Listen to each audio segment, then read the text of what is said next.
అందరికీ praise lord. October 20th ఈరోజు దేవుని వాగ్దానము. దీనిని గూర్చియు చింతింపకుడి గాని ప్రతి విషయములోనూ ప్రార్థనా విజ్ఞాపముల చేత కృతజ్ఞతాపూర్వకముగా మీ విన్నపములు దేవునికి తెలియజేయుడి. ఫిలిప్పీ 4:6. నేడు మానవుడు అన్నిటి గూర్చి చింతపడుతున్నాడు, దేని గురించి ప్రార్థన చేయట్లా.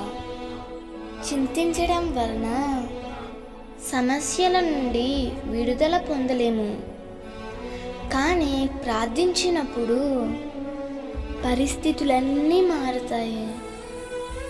ఆనాడు పేతురును చెరసాలలో వేసినప్పుడు పేతురు హాయిగా నిద్రపోయాడు.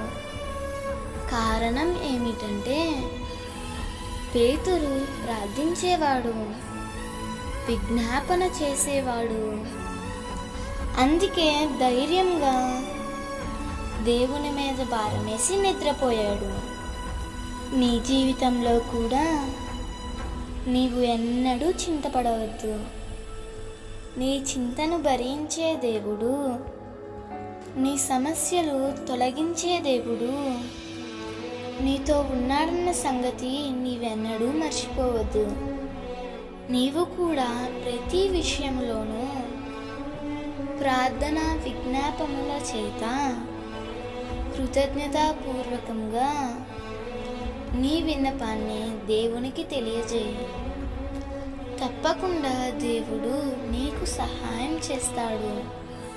దేవుడు ఈ వాగ్దానము నీ జీవితంలో నిశ్చయముగా నెరవేర్చునుగాక. నీ చింతలన్నీ దేవుడు తొలగించునుగాక.